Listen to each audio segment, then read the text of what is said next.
Nativity Storytelling and today we are going to be reading a story. But first up, we're reading the Bible. Yay! I'm happy.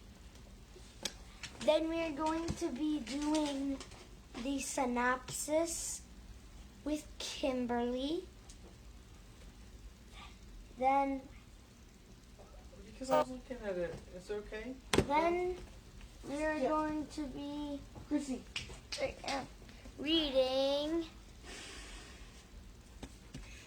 The Princess Bride. The Princess Bride, yeah. And I'm really happy because this book is the good part. You don't want to read the 100 pages about the history of Florin No! Nobody wants to and watch their that. interaction with Gilder? Nobody wants to listen to that. But I could read that all in one night. Oh, someone's on already. Right. Who's on? Who's on? Dad. Mom, me, and somebody else. I can't see Mom's thing. But I hope you guys enjoyed the video. Make sure to hit the like button, subscribe, and hit the bell to never miss another video. And I'm really enjoying The Princess Bride, so I hope you are too. Jessica! Hi, Jessica. Hi, Jessica. We missed you last night. Yeah, I missed She's been MIA because she's had late hours at work. you. And Becca! And not Hi, Becca. And not Granny Bear? I hope you guys really enjoyed the video. Okay. Here is my dad, Heavy D.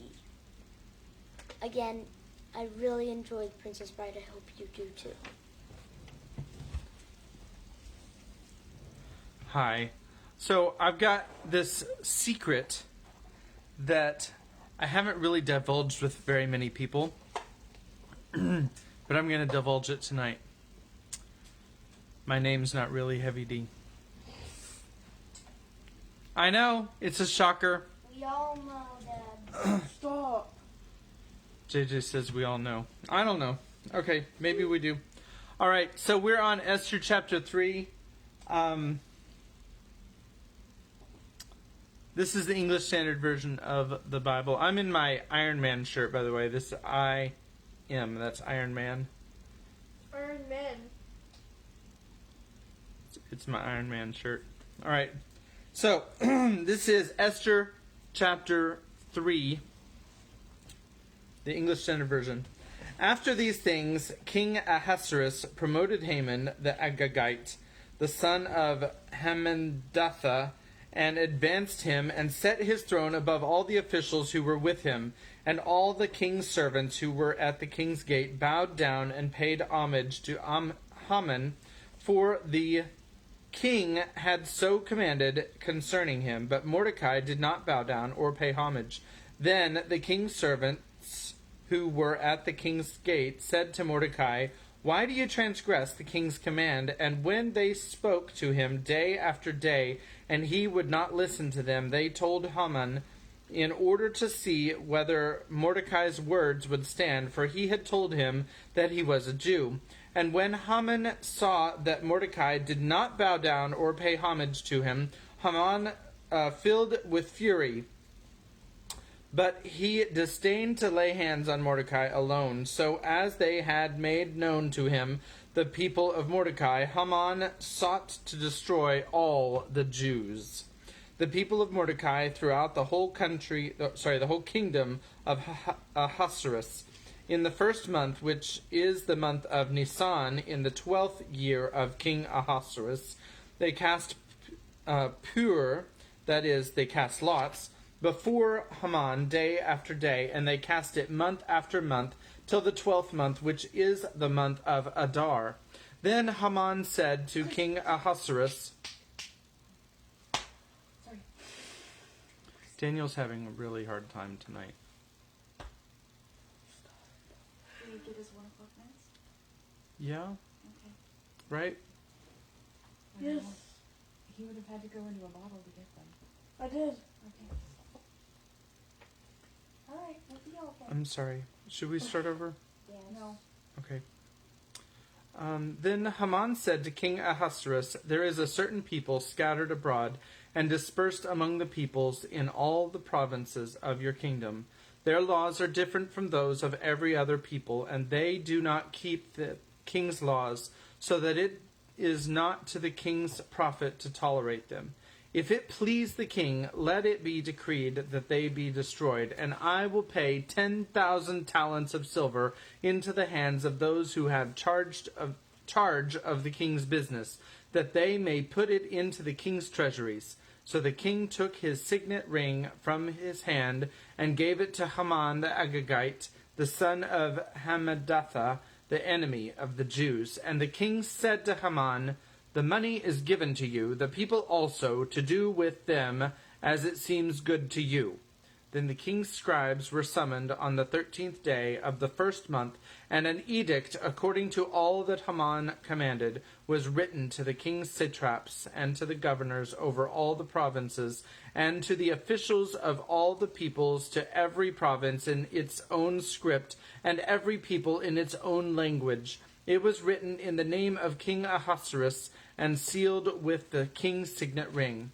Letters were sent by couriers to all the king's provinces with instruction to destroy, to kill, and to annihilate all the Jews, young and old, women and children, in one day, the 13th day of the 12th month, which is the month of Adar, and to plunder their goods. A copy of the document was to be issued as a decree in every province by proclamation to all the peoples to be ready for that day.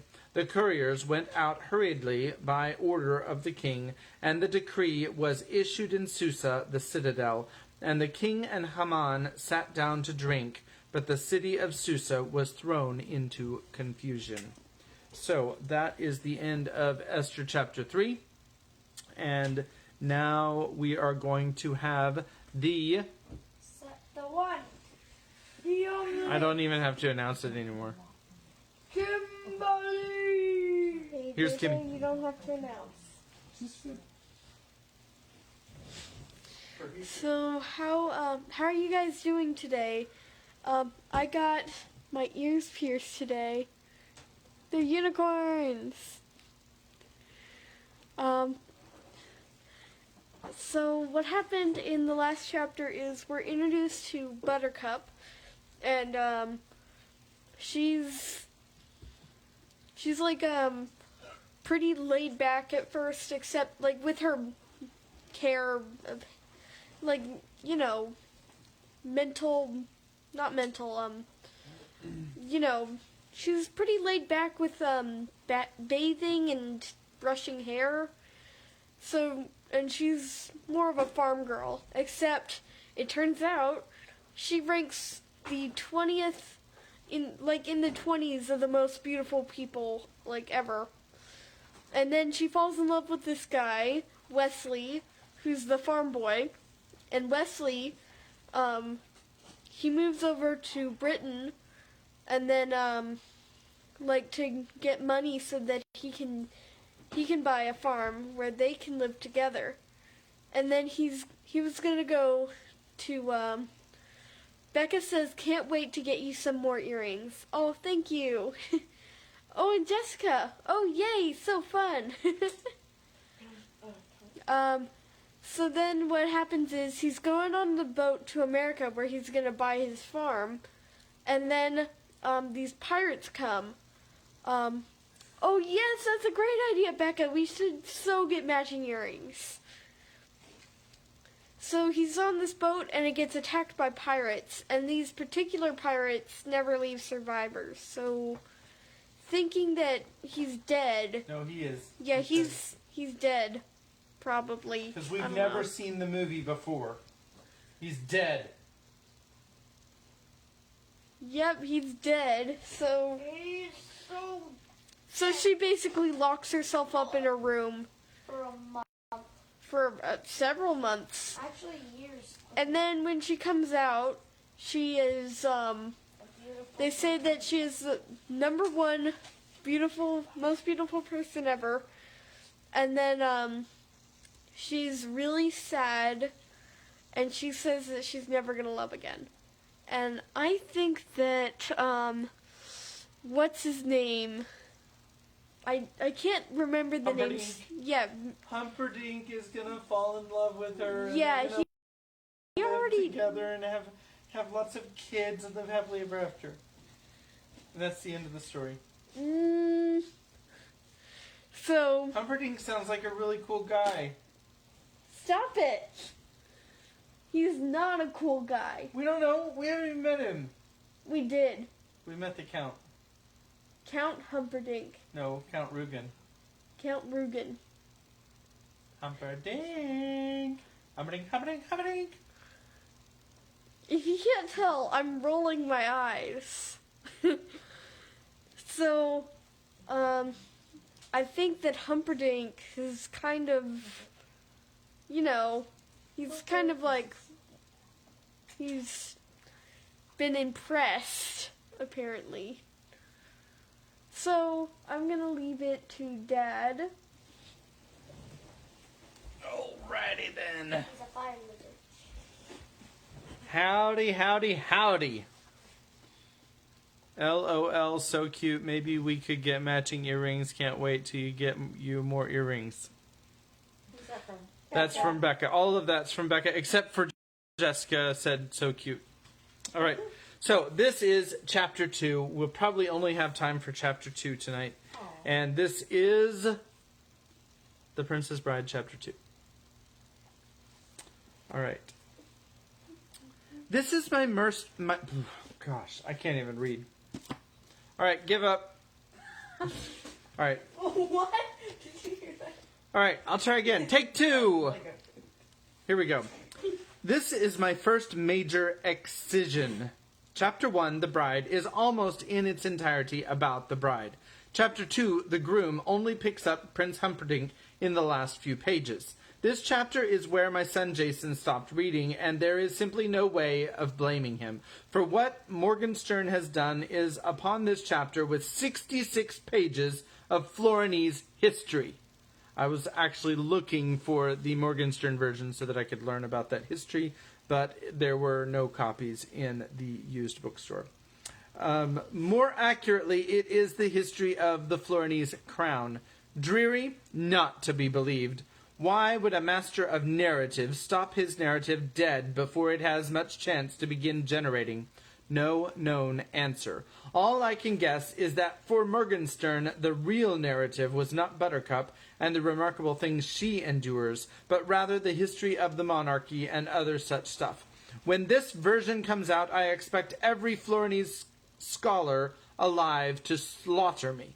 Columbia University has not only the leading Florinese experts in America, but also direct ties to the New York Times Book Review. I can't help that, and I only hope they understand my intentions here are in no way meant to be destructive to Morgenstern's vision.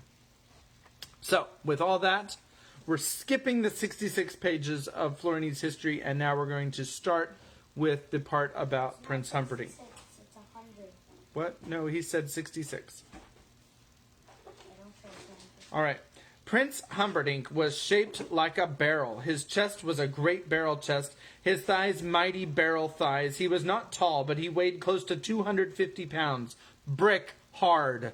He walked like a crab side to side, and probably, if he had wanted to be a ballet dancer, he would have been doomed to a miserable life of endless frustration. But he didn't want to be a ballet dancer. He wasn't in that much of a hurry to be a king either. Even war, at which he excelled, took second place in his affections. Everything took second place in his affections. Hunting was his love. He made it a practice never to let a day go by without killing something. It didn't matter what. When he first grew dedicated, he killed only big things, elephants or pythons. But then, as his skills increased, he began to enjoy the suffering of little beasts, too. He could happily spend an afternoon tracking a flying squirrel across forests or a rainbow trout down rivers. Once he was determined, once he had focused on an object, the prince was relentless. He never tired, never wavered, neither ate nor slept. It was death chess, and he was international grand master. In the beginning, he traversed the world for opposition, but travel consumed time, ships and horses being what they were, and the time away from Florin was worrying. There always had to be a male heir to the throne, and as long as his father was alive, there was no problem. But someday his father would die, and then the prince would be the king, and he would have to select a queen to supply an heir for the day of his own death. So to avoid the problem of absence, Prince Humperdinck built the Zoo of Death. He designed it himself with Count Rugen's help, and he sent his hirelings across the world to stalk it for him. It was kept brimming with things that he could hunt, and it really wasn't like any other animal sanctuary anywhere. In the first place, there were never any visitors, only the albino keeper to make sure the beasts were properly fed, and that there was never any sickness or weakness inside. The other thing about the zoo was that it was underground. The prince picked the spot himself in the quietest, remotest corner of the castle grounds, and he decreed there were to be 5 levels, all with the proper needs for his individual enemies. On the first level, he put enemies of speed, wild dogs, cheetahs, hummingbirds. On the second level belonged the enemies of strength, anacondas and rhinos and crocodiles of over 20 feet. The third level was for poisoners, spitting cobras, jumping spiders, death bats galore.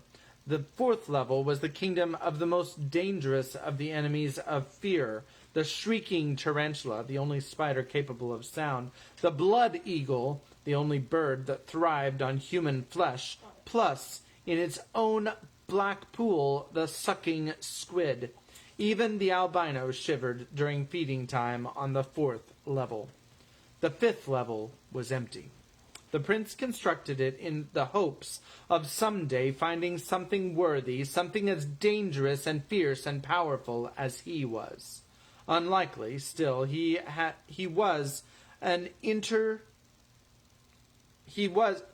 unlikely. Still, he was an eternal optimist, so he kept the great cage of the 5th level always in readiness, and there was really more than enough that was lethal on the other 4 levels to keep a man happy. The prince would sometimes choose his prey by luck. He had a great wheel with the spinner, and on the outside of the wheel was a picture of every animal in the zoo, and he would twirl the spinner at breakfast, and wherever it stopped, the albino would ready that breed. Sometimes he would choose by mood. I feel quick today, fetch me a cheetah, or I feel strong today, release a rhino. And whatever he released, of course, it was done. He was ringing down the curtain on the orangutan when the business of the king's health made its ultimate intrusion. It was mid-afternoon, and the prince had been grappling with the giant beast since morning, and finally, after all these hours, the hairy thing was weakening. Again and again the monkey tried to bite, a sure sign of failure of strength in the arms. The prince warded off the attempted bites with ease, and the ape was heaving at the chest now, desperate for air. The prince made a crab-like step sideways, then another, then darted forward, spun the great beast into his arms, began applying pressure to the spine. This was all taking place in the ape pit, where the prince had his pleasure with many simians. From up above now, Count Rugen's voice interrupted. "There is news," the count said. From battle, the prince replied, "Cannot it wait?"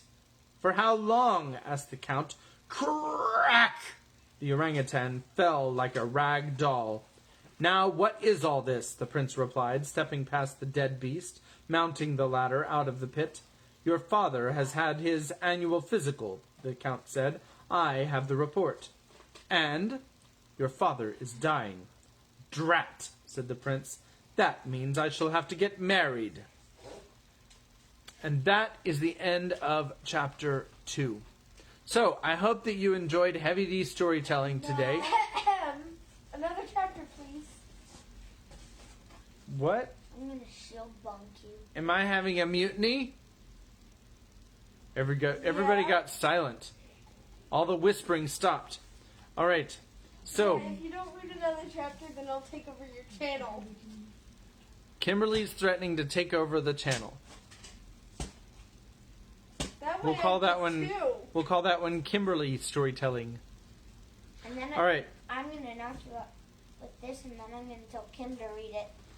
All right. So we're going to go ahead and I think all the threats have. Rebecca said more. Rebecca said yes. And so now we're going to read chapter 3, which is called The Courtship. Are we all good? Yeah, fine. All right. Chapter 3, The Courtship. One more chapter. Okay, just one more. This one's a little bit longer than the last one. Not much. All right. 4 of them met in the great council room of the castle. Prince Humperdinck, his confidant, Count Rugen, his father, aging King Lothron, and Queen Bella, his evil stepmother. Queen Bella was shaped like a gumdrop and colored like a raspberry. She was easily the most beloved person in the kingdom and had been married to the king long before he began mumbling. Prince Humperdinck was but a child then, and since the only stepmothers he knew were the evil ones from stories, he always called Bella that, or E.S. for short. "All right," the prince began when they were all assembled. "Who do I marry? Let's pick a bride and get it done." Aging King Lothron said, "I've been thinking it's really getting to be about time for Humperdinck to pick a bride." He didn't actually so much as say that as mumble it. "I be humble." Queen Bella was the only one who bothered ferreting out his meanings any more. "You shouldn't be writer, dear," she said, and she patted his royal robes. "What did he say?" "He said whoever we decided on would be getting a thunderously handsome prince for a lifetime companion." "Tell him he's looking quite well himself," the prince returned. "We've only just changed Miracle Men," said the queen. "That accounts for the improvement."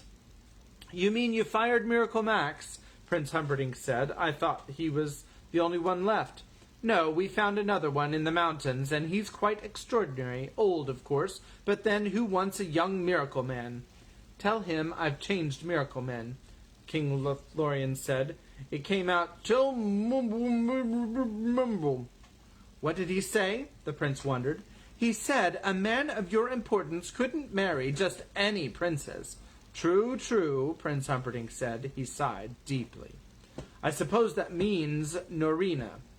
"That would certainly be a perfect match politically," Count Rugen allowed. Princess Norina was from Guilder, the country that lay just across Florin Channel. In Guilder they put it differently. For them, Florin was the country on the other side of the Channel of Guilder. In any case, the two countries had stayed alive over the centuries mainly by warring on each other. There had been the Olive War, the tuna fish discrepancy, which almost bankrupted both nations, the Roman Rift, which did send them both into insolvency, only to be followed by the discord of the Emeralds, in which they both got rich, chiefly by banding together for a brief period and robbing everybody within sailing distance. "I wonder if she hunts, though," said Humperdinck. "I don't care so much about personality, just so they're good with a knife." "I saw her several years ago," Queen Bella said. "She seemed lovely, though hardly muscular. I would describe her more as a knitter than a doer, but again lovely." "Skin?" asked the prince. "Marblish," answered the queen. "Lips? Number or color?" asked the queen. "Color, E.S. Rosish. Cheeks the same. Eyes largish. One blue, one green." Said Humperdinck. "And form?" "Hourglassish. Always clothed divinishly, and, of course, famous throughout Guilder for the largest hat collection in the world." "Well, let's get her over here for some state occasions and have a look at her," said the prince. Isn't there a princess in Guilder that would be almost the right age?" asked the king. It came out as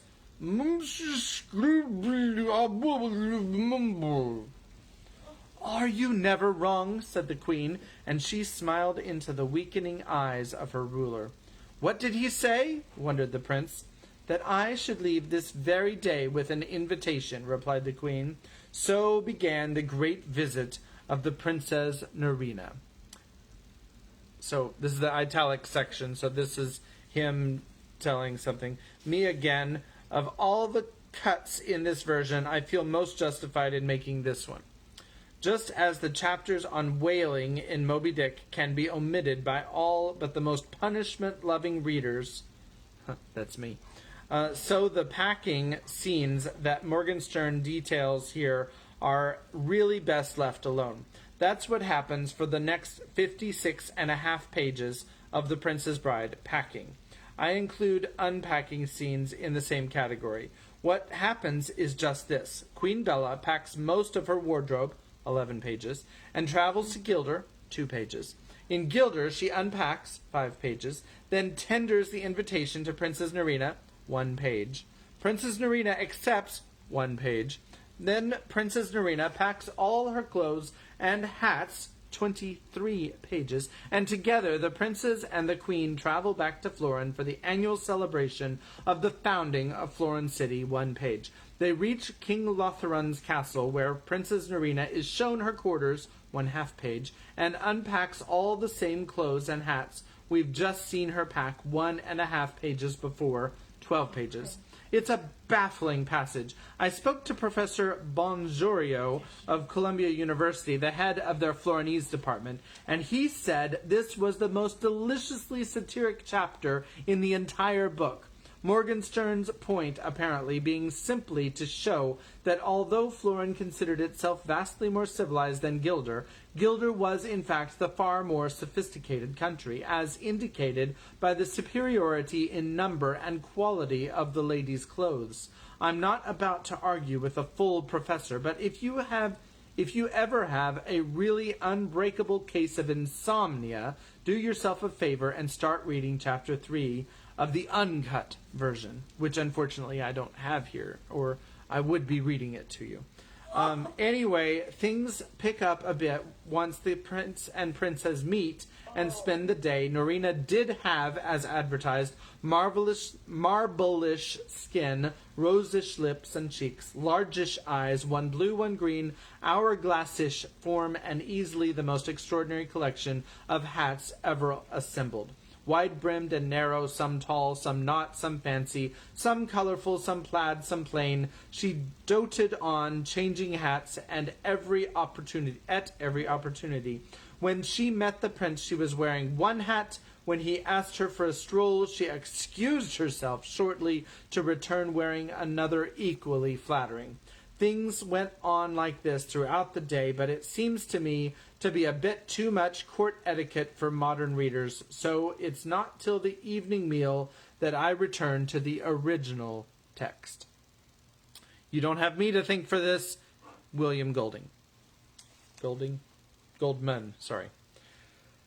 Dinner was held in the great hall of Lotherin's castle. Ordinarily, they would all have supped in the dining room, but for an event of this importance, that place was simply too small. So tables were placed end to end along the center of the great hall, an enormous draughty spot that was given to being chilly even in the summertime. There were many doors and giant entranceways, and the wind gusts sometimes reached gale force. This night was more typical than less. The winds whistled constantly, and the candles constantly needed relighting, and some of the more daring dressed ladies shivered. But Prince Humperdinck didn't seem to mind, and in Florin, if he didn't, you didn't either. At 8:23, there seemed every chance of a lasting alliance starting between Florin and Gilder. At 8:24, the two nations were very close to war. What happened was simply this. At 8:23 and 5 seconds, the main course of the evening was ready for serving. The main course was the essence of brandied pig, and you need a lot of it to serve 500 people.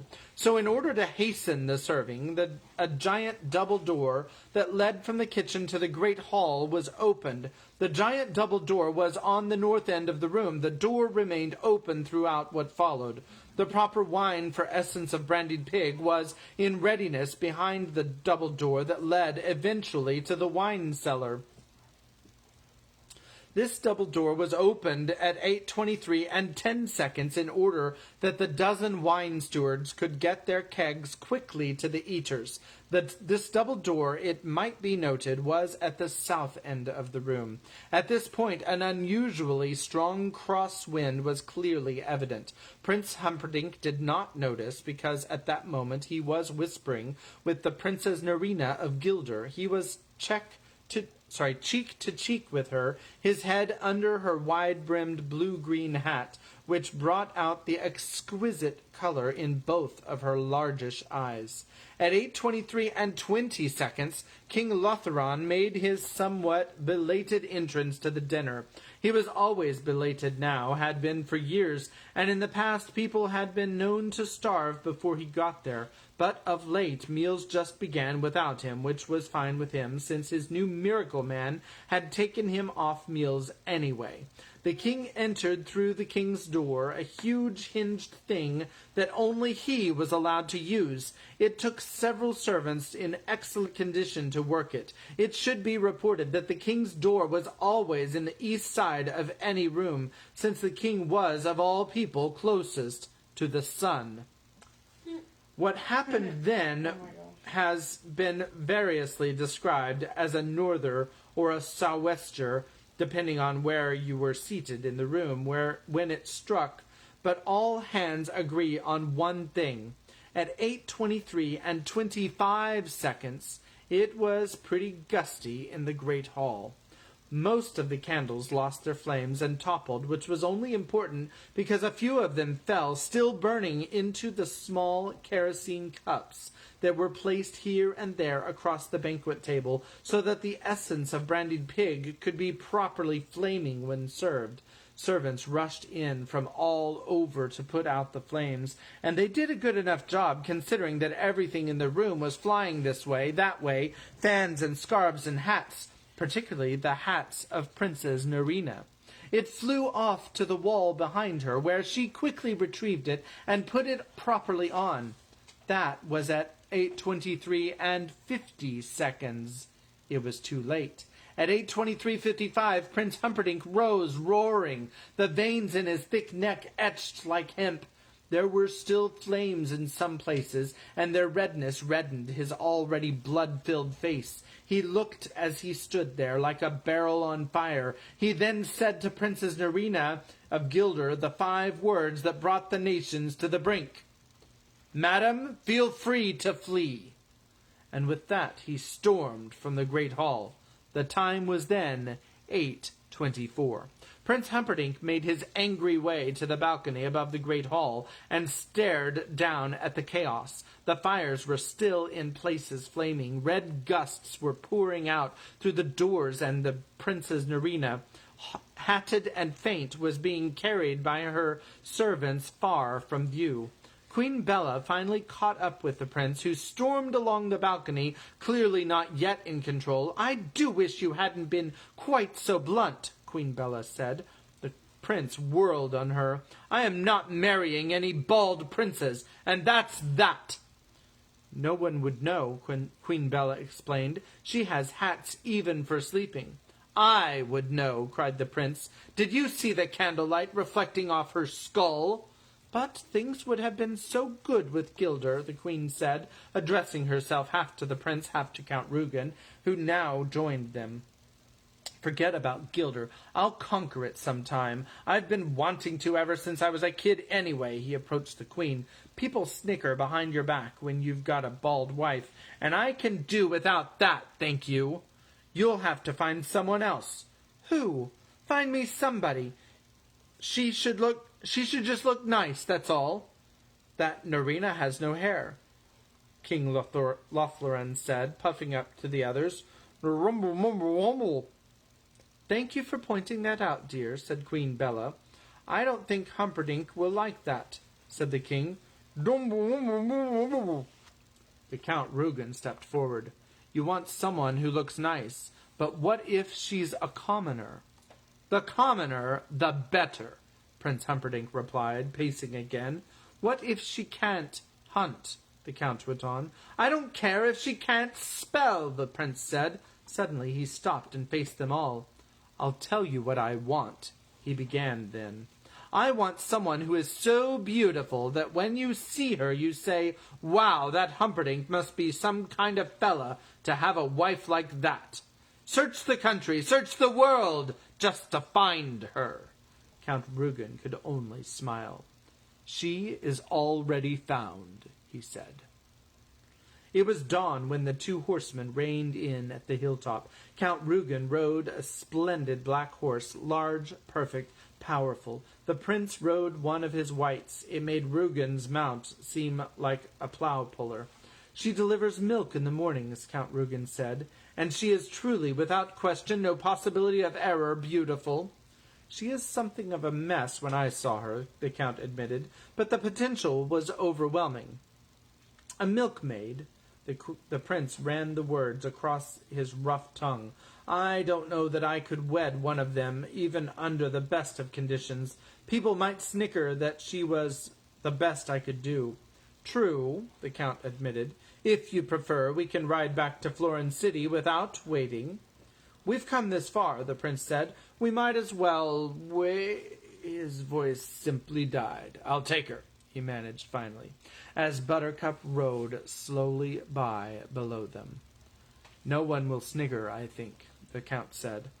I must court her now, said the prince. Leave us alone for a minute. He rode the white expertly down the hill. Buttercup had never seen such a giant beast, or such a rider. I am your prince, and you will marry me, Humperdinck said. Buttercup whispered, I am your servant, and I refuse. I am your prince, and you cannot refuse. I am your loyal servant, and I just did. Refusal means death. Kill me, then. I am your prince, and I'm not that bad. How could you rather be dead than married to me?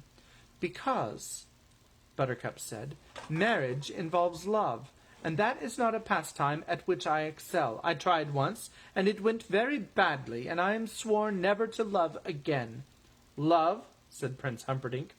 Who mentioned love? Not me, I can tell you. Look, there must always be a male heir to the throne of Florin. That's me. Once my father dies, there won't be an heir, just a king. That's me again. When that happens, I'll marry and have children until there is a son. So you can either marry me and be the richest and most powerful woman in 1,000 miles and give turkeys away at Christmas and provide me a son, or you can die in terrible pain in the very near future. Make up your own mind. I'll never love you. I wouldn't want it if I had it. Then by all means let us marry. Chapter 4, The Preparations. And we'll have to save that one for... No. 5 minutes? Oh, Rebecca's already said one more chapter. One more chapter. One more chapter. One more chapter. One more chapter. One more chapter. All right. Okay, chapter 4. Here we go. So it starts with a, this is the italics.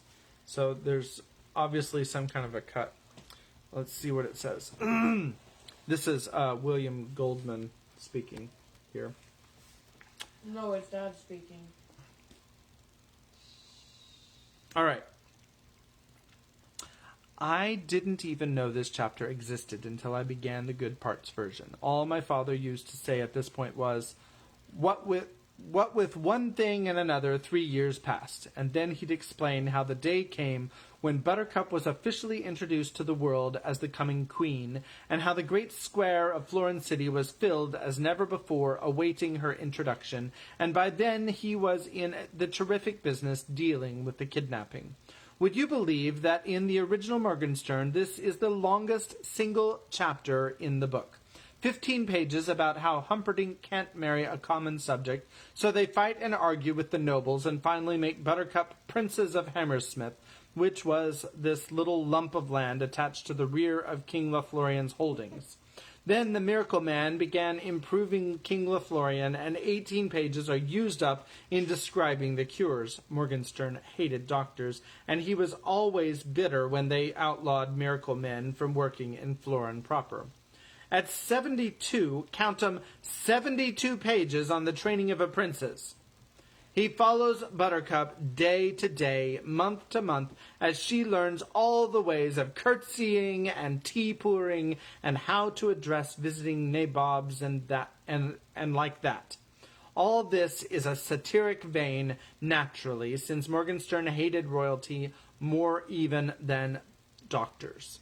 But from a narrative point of view, in 105 pages, nothing happens, except this. With one thing and another, 3 years passed. Chapter 5. The Announcement. So, is this the one that's super long? I think this is the one that's super long. Still skimming, still skimming, still skimming. No, that's most of the book. I don't think we're going to finish this chapter today. All right, so this chapter This book is ridiculous. must not have very many excerpts taken out. Starts on page 87 and it ends on page 192. So it is 105 pages. Dash it all. So, do we want to start this chapter? There's no way we can Yes. finish it tonight. Yes. One more I think chapter. One more chapter. later. One Okay, more Kimberly says she thinks we should finish it tonight. I don't know if I started now if I would even finish by midnight. All right, chapter. Let's do it. Let's I go- like it. let's go ahead and start. There are little breaks in this. So we'll take it in pieces, and hopefully in the next 2 or 3 days, we'll finish it. All right. Chapter 5, The Announcement. The great square of Florin City was filled as never before, awaiting the introduction of Prince Humperdinck's bride-to-be, Princess Buttercup of Hammersmith. The crowd had begun forming some 40 hours earlier, but up to 24 hours before, there were still fewer than 1,000. But then, as the moment of introduction grew nearer, from across the country the people came. None had ever seen the princess, but rumors of her beauty were continual, and each was less possible than the one before. At noontime, Prince Humperdinck appeared at the balcony of his father's castle and raised his arms. The crowd, which by now was at the danger size, slowly quieted. There were stories that the king was dying, that he was already dead, that he had been dead long since, that he was fine. My people, my beloveds, from whom we draw our strength today is a day of greeting. As you must have heard, my honored father's health is not what it once was. He is, of course, 97, so who can ask more? As you also know, Florin needs a male heir. The crowd began to stir now. It was to be this lady they had heard so much about. In 3 months, our country celebrates its 500th anniversary. To celebrate that celebration, I shall, on that sundown, take for my wife the Princess Buttercup of Hammersmith. You do not know her yet, but you will meet her now. And he made a sweeping gesture, and the balcony doors swung open, and Buttercup moved out beside him on the balcony. And the crowd quite literally gasped. The 21-year-old princess far surpassed the 18-year-old mourner. Her figure faults were gone, the bony elbow having fleshed out nicely. The opposite pudgy wrist could not have been trimmer. Her hair, which was once the color of autumn, was still the color of autumn, except that before she had tended it herself, whereas now she had 5 full-time hairdressers who managed things for her. This was long after hairdressers. In truth, ever since there have been women, there have been hairdressers. Adam being the first, though the King James scholars do their very best to muddy this point. Her skin was still wintry cream, but now with 2 handmaidens assigned to each appendage, and 4 for the rest of her, it actually, in certain light, seemed to provide her with a gentle, continually moving, as she moved, glow. Prince Humperdinck took her hand and held it high, and the crowd cheered. "That's enough. Mustn't risk overexposure," the prince said, and he started back in toward the castle. "They have waited, some of them so long," Buttercup answered. "I would like to walk among them." "We do not walk among commoners unless it is unavoidable," the prince said. "I have known more than a few commoners in my time," Buttercup told him. "They will not, I think, harm me." And with that she left the balcony, reappeared a moment later on the great steps of the castle, and quite alone walked open-armed down into the crowd. Wherever she went, the people parted. She crossed and recrossed the great square, and always ahead of her the people swept apart to let her pass. Buttercup continued, moving slowly and smiling alone like some land messiah.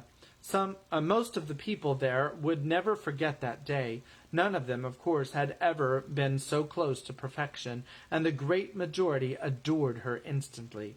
There were, to be sure, some who, while admitting she was pleasing enough, were withholding judgment as to her quality as a queen, and, of course, there were some who were frankly jealous. Very few of them hated her, and only 3 of them were planning to murder her. Buttercup naturally knew none of this. She was smiling, and when people wanted to touch her gown, well, let them.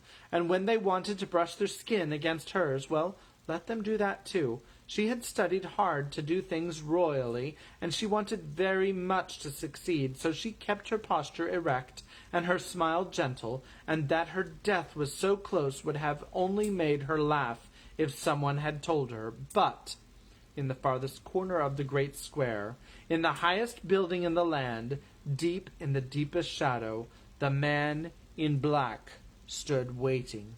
His boots were black and leather, his pants were black and his shirt, his mask was black, blacker than raven, but blackest of all were his flashing eyes, flashing and cruel and deadly.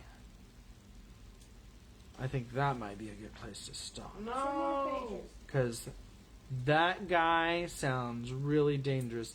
I mean, seriously, if you hadn't seen the movie, like if you were reading this, when did William Goldman abridge this? Probably in the 70s. 1973. If you were reading this in the 70s sometime or in the early 80s before the movie came out in 1987, You're like, you might be like, we just found the villain. Right? I mean, right? Okay, so anyway. It's obviously wrong.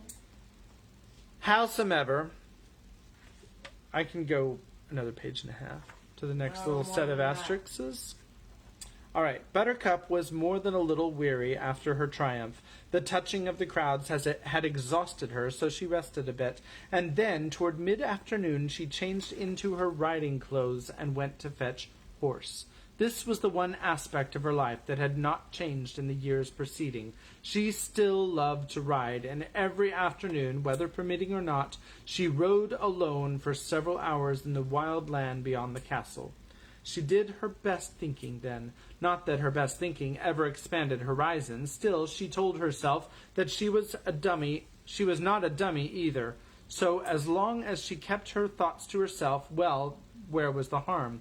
As she rode through woods and streams and heather, her brain was awhirl. The walk through the crowds had moved her, and in a way most strange, for even though she had done nothing for 3 years now but trained to be a princess and a queen, today was the first day she actually understood that it was all soon to be a reality. And I just don't like Humperdinck, she thought. It's not that I hate him or anything. I just never see him. He's always off someplace, or playing in the zoo of death. To Buttercup's way of thinking, there were 2 main problems. 1, was it wrong to marry without like? And 2, if it was it too late to do anything about it? The answers to her way of thinking, as she rode along, were 1, no, and 2, yes. It wasn't wrong to marry someone you didn't like. It just wasn't right either. If the whole world did it, that wouldn't be so great, what with everybody kind of grunting at everybody else as the years went by. But of course not everybody did it, so forget about that. The answer to number 2 was even easier. She had given her word she would marry. That would have to be enough. True, he had told her quite honestly that if she had said no, he would have to have her disposed of in order to keep respect for the crown at its proper level. Still, she could have, had she chosen, said no. Everyone had told her since she became a princess in training that she was very likely the most beautiful woman in the world. Now she was going to be the richest and most powerful as well. Don't expect too much from life, Buttercup told herself as she rode along. Learn to be satisfied with what you have. And that is a good lesson for all of us. Learn to be satisfied with what you have. I'm going to read the next little section because then there's a slight abridgment, and there's got one of these little pretty things. So I'm going to go ahead and go one more section, and then we'll stop, and that'll be an obvious starting point for tomorrow. All right. Dusk was closing in when Buttercup crested the hill. She was perhaps half an hour from the castle, and her daily ride was 3/4 done. Suddenly she reined horse, for standing in the dimness beyond was the strangest trio she had ever seen. The man in front was dark, Sicilian perhaps, with the gentlest face, almost angelic. He had one leg too short and the makings of a humpback, but he moved forward toward her with surprising speed and nimbleness. The other two remained rooted. The second, also dark, probably Spanish, was as erect and slender as the blade of steel, and was attached to his side. The third man, mustachioed, perhaps a Turk, was easily the biggest human being she had ever seen. "A word?" the Sicilian said, raising his arms. His smile was more angelic than his face. Buttercup halted. "Speak." "We are but poor circus performers," the Sicilian explained. "It is dark, and we are lost. We were told there was a village nearby that might enjoy our skills." "You were misinformed," Buttercup told him. "There is no one, not for many miles." "Then there will be no one to hear you scream," the Sicilian said, and he jumped with frightening agility toward her face. That was all that Buttercup remembered. Perhaps she did scream, but if she did, it was more from terror than anything else, because certainly there was no pain. His hands expertly touched places on her neck, and unconsciousness came. She awoke to the lapping of water. She was wrapped in a blanket, and the giant Turk was putting her in the bottom of the boat. For a moment she was about to talk, but then, when they began talking, she thought it better to listen, and after she had listened for a moment, it got harder and harder to hear because of the terrible pounding in her heart. "I think you should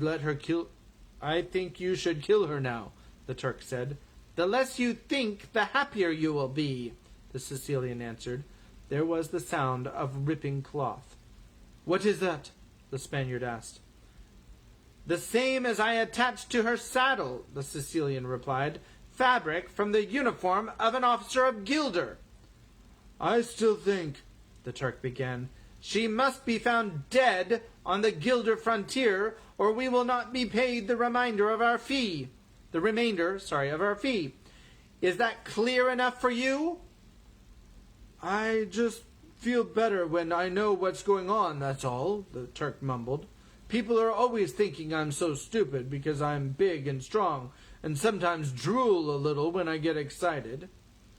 "The reason people think you're so stupid," the Sicilian said, "is because you are so stupid. It has nothing to do with your drooling." There came the sound of a flapping of sail. "Watch your heads," the Spaniard cautioned, and then the boat was moving. "The people of Florin will not take her death well, I should think. She has become beloved."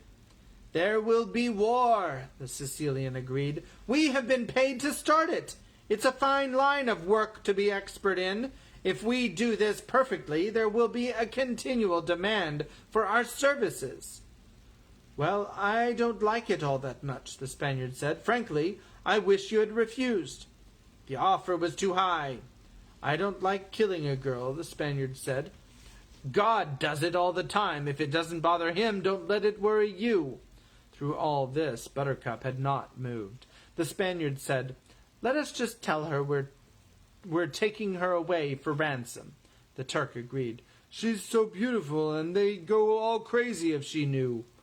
She knows already, the Sicilian said. She's been awake for every word of this. Buttercup lay under the blanket, not moving. How could he have known that, she wondered. How can you be sure, the Spaniard asked. The Sicilian senses all, the Sicilian said. Conceited, Buttercup thought. Yes, very conceited, the Sicilian said. He must be a mind-reader, Buttercup thought. Are you giving it full sail? The Sicilian said. As much as is safe, the Spaniard answered from the tiller. We have an hour on them, so no risk yet. It will take her horse perhaps 27 minutes to reach the castle, a few minutes more for them to figure out what happened, and since we left an obvious trail, they should be after us within an hour. We should reach the cliffs in 15 minutes more, and with any luck at all, the Gilder frontier at dawn. When she dies, her body should be quite warm when the prince reaches her mutilated form. I only wish we could stay for his grief. It should be Homeric. Why does he let me know his plans? Buttercup wondered. You are going back to sleep now, my lady, the Spaniard said, and his fingers suddenly were touching her temple, her shoulder, her neck, and she was unconscious again. Buttercup did not know how long she was out, but they were still in a boat when she blinked, the blanket shielding her, and this time without daring to think. The Sicilian would have known it somehow. She threw the blanket aside and dove deep into Florin Channel. She stayed under for as long as she dared and then surfaced, starting to swim across the moonless water with every ounce of strength remaining to her. Behind her in the darkness there were cries. Go in, from the Sicilian. I only dog paddle, from the Turk. You're better than I am, from the Spaniard. Buttercup continued to leave them behind her. Her arms ached from the effort, but she gave them no rest. Her legs kicked and her heart pounded. I can hear her kicking, the Sicilian said. Veer left!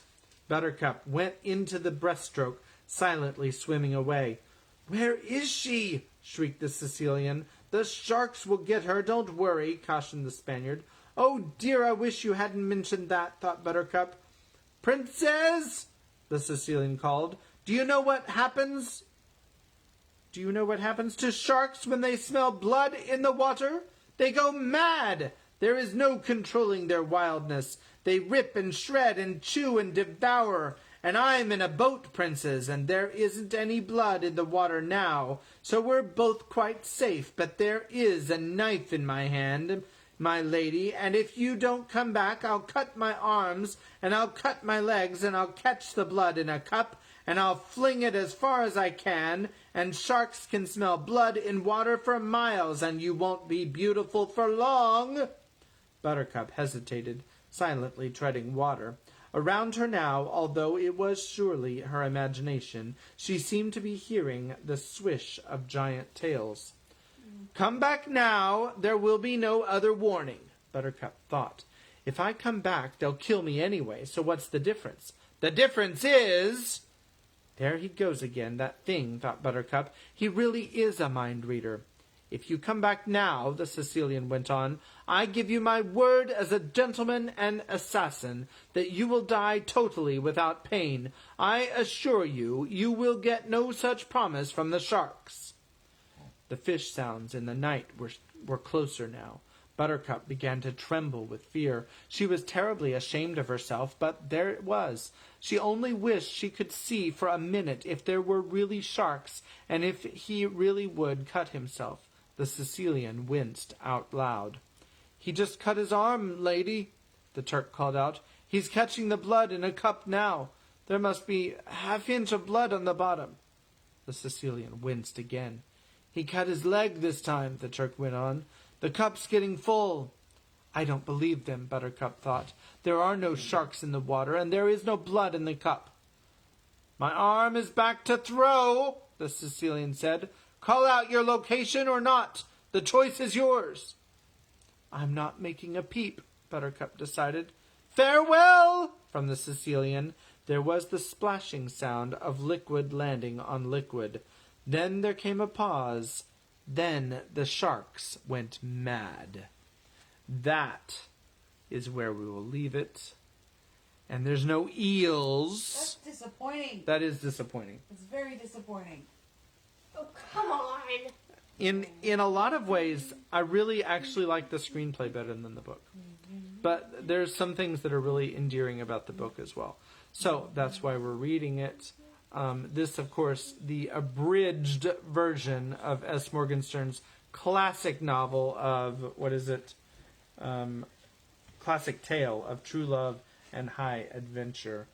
Kimberly has something to tell us, I know. Just burning in my ears. So, I remember when Mom and Dad first made us watch The Princess Bride. Made us. Yes, emphasis on made. and what happened was, on the case, if we turned it upside down, it would still say The Princess Bride. Okay. It was like really cool. We had it on VHS. My parents recorded it from TV. I wonder. All right, so we're going to quit now for this evening, and I hope that you have a good night, and God bless you, and we will see you again tomorrow.